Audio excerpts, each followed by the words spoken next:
अस्सलामुअलैकुम grade fourth. How are you all. I hope कि आप सब खैरियत से होंगे और मज़ों में होंगे।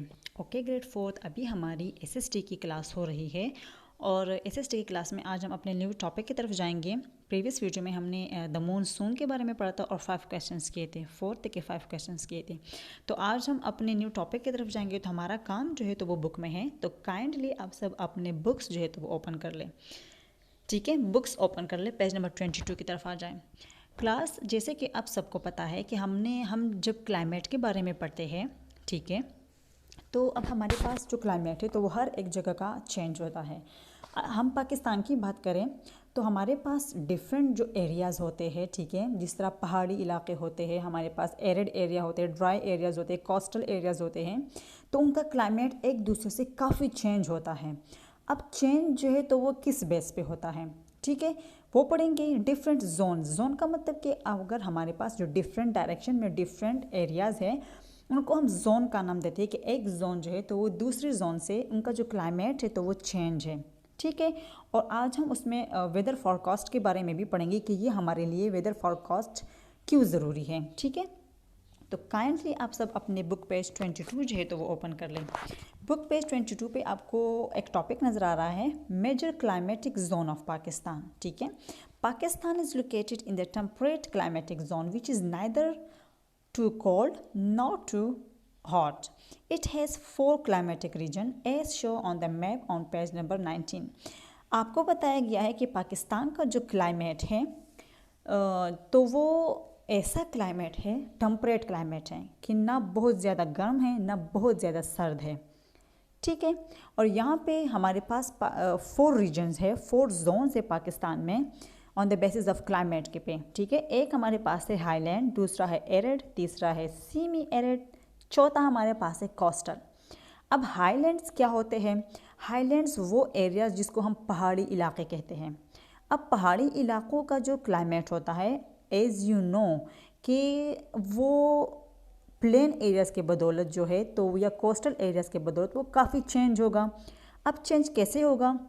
हाईलैंड का मतलब कि जो पहाड़ी इलाके हैं तो मस्ट वो उधर हमारे पास माउंटेन्स होंगे, माउंटेनियस एरिया है, ठीक है। अच्छा, highlands are mountainous area. The northern and north western and western highlands fall in this region. अब हाईलैंड्स में कौन कौन से डायरेक्शन जो है तो वो हाईलैंड में आ रहे हैं? नदर्न जो नॉर्थ साइड है, ठीक है। अच्छा, नॉर्थ वेस्टर्न साइड और वेस्टर्न हाईलैंड जो है तो वो इस हाईलैंड्स में आ रहे हैं। मतलब नॉर्थ साइड है, नॉर्थ वेस्टर्न साइड है और वेस्टर्न साइड, ये हमारे पास हाईलैंड्स हैं। They have long cold and snowy winter. Summer in north and north western mountains are short, mild and wet, but in western mountains they are warm and dry. हमारे पास यहाँ पे काफ़ी ज़्यादा पहाड़ होते हैं और हाईलैंड्स है तो यहाँ का जो क्लाइमेट होता है तो वो काफ़ी सर्द रहता है, क्योंकि यहाँ पर पहाड़ों पे बर्फ़बारी होती है। यहाँ का जो क्लाइमेट है तो वो काफ़ी टाइम के लिए जो है तो वो काफ़ी कूल रहता है, ठीक है। और स्नोई एरियाज़ है, मतलब स्नो काफ़ी पड़ी रहती है, तो उस वजह से हमारे पास क्लाइमेट जो है तो वो काफ़ी ठंडा होता है। गर्मियों में जो नॉर्थ साइड है और नॉर्थ वेस्ट साइड है तो वहाँ पे वेट होता है, नमी भी होती है, माइल्ड मतलब एक मौसम जो हल्का सा होता है, ठीक है। और जो वेस्टर्न साइड है तो वो काफ़ी गर्म और ड्राई होता है। अब rainfall in highest mountain in is highest in the north mountain. अब जो नॉर्थ वाला साइड है जहाँ पे हाई माउंटेन्स पाए जाते हैं तो वहाँ पे रेनफॉल काफ़ी ज़्यादा होती है। रेनफॉल के साथ साथ वहाँ पे स्नोफॉल भी ज़्यादा होती है, इसीलिए वहाँ का जो क्लाइमेट हो तो काफ़ी ठंड होता है और लंबे अरसे के लिए ठंड होता है। The western mountain get less rainfall. और जो वेस्टर्न साइड है माउंटेन्स का तो उसमें रेनफॉल इतनी ज़्यादा नहीं होती है, ठीक है। यहाँ पे आप पिक्चर में देख सकते हैं, highland in Pakistan receive a lot of rainfall. अगर रेनफॉल ज़्यादा होती है, स्नोफॉल ज़्यादा होती है तो ऑब्वियसली हमारे पास वहाँ का जो क्लाइमेट है तो वो काफ़ी ठंडा होगा, ठीक है। दूसरा हमारे पास एरिड एरिया है। Arid mean dry. एरिड वो जगह होती है, वो जोन्स, वो रीजन्स होते हैं जहाँ पे क्लाइमेट जो है तो वो काफ़ी ड्राई रहता है। The area of the south western Balochistan and south eastern deserts fall in this region. अब जो साउथ वेस्टर्न जो बलूचिस्तान है, ठीक है, साउथ वेस्ट में हमारे पास बलूचिस्तान पाया जाता है, साउथ ईस्ट साइड पे हमारे पास डिज़र्ट जो आते हैं तो वो एरिड एरियाज़ में आते हैं, क्योंकि एरिड मतलब डिज़र्ट आपको पता है कि वहाँ पे रेनफॉल नहीं होती, वाटर की शॉर्टेज होती है हमारे पास, ठीक है। और वहाँ का जो क्लाइमेट होता है तो वो काफ़ी गर्म रहता है, ठीक है।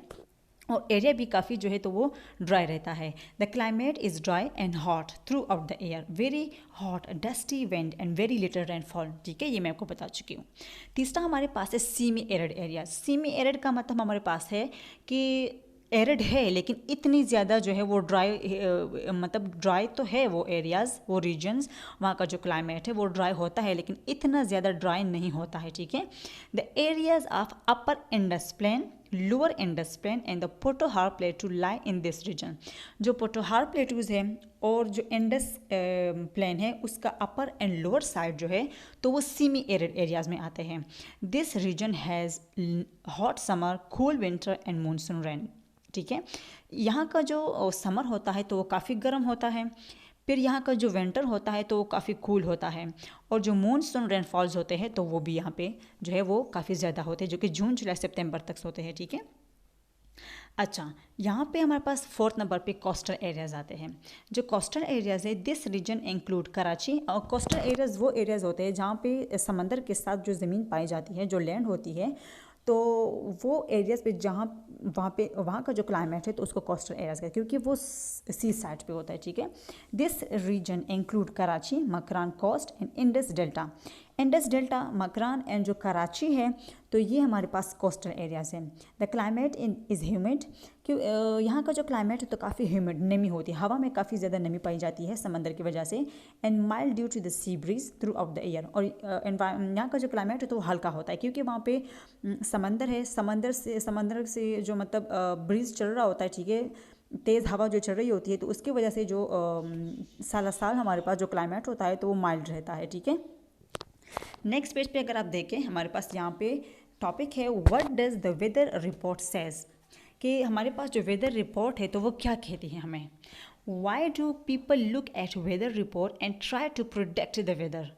आपने अगर न्यूज़ में सुना होगा, जब न्यूज़ में आप लोग वेदर फॉरकास्ट के बारे में सुनते हैं, वेदर के बारे में हमें बताया जाता है कि कल हमारे पास खैबर पख्तूनख्वा में क्या किस तरह का मौसम होगा, पंजाब साइड पे क्या होगा, डिफरेंट एरियाज़ में हमें डिफरेंट वेदर के बारे में बताया जाता है। क्यों बताते हैं, ये वेदर फॉरकास्ट का होना क्यों ज़रूरी है, इसकी बहुत ज़्यादा अहमियत है हमारी लाइफ में, डेली लाइफ में इसकी अहमियत बहुत ज़्यादा है। एक तो हमारे पास अगर आपको फ्यूचर के बारे में ऑलरेडी से पता चलता है तो आप उसको प्रिडिक्ट करके अपने लिए प्लानिंग्स करते हैं कि कल, अच्छा फॉर एग्जांपल कल हमने क्या करना है, तो आपको पता है कि आजकल जो लोग प्लान्स करते हैं फ्यूचर में, जो प्लानिंग्स उनकी होती है लोगों की, तो वो वेदर को देख के करते हैं क्योंकि उसका काफ़ी फ़ायदा होता है। ठीक है, अभी हम उसमें पढ़ेंगे कि क्या फ़ायदा होता है।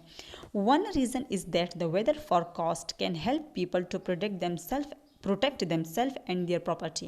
If farmer knows that there will be no rain, they can arrange to water their crops.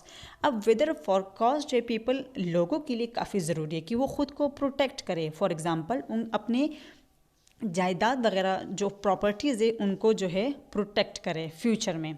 For example जो किसान होते हैं, अगर उनको पता हो वेदर देख के कि कल बारिश नहीं होगी तो वो अपने क्रॉप्स के लिए जो है वाटर की अरेंजमेंट्स कर सकें। अगर होगी देन वेल एंड गुड, अगर नहीं होगी तो वो अपने फ्यूचर के लिए प्लानिंग्स कर सकते हैं। Keeping a record of the weather can help us to predict the weather and notice any pattern or any changes.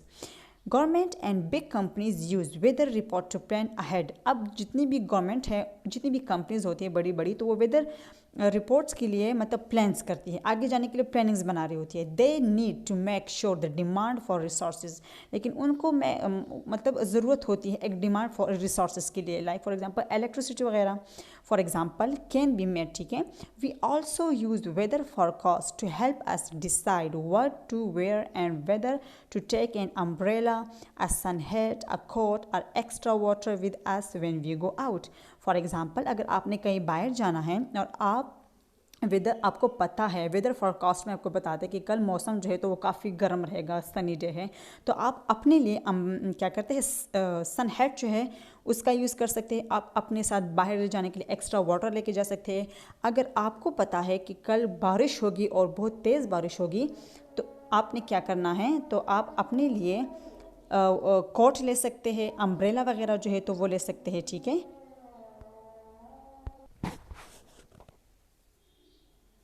If you know that a big storm is coming, you can put away our things and make sure they are secure.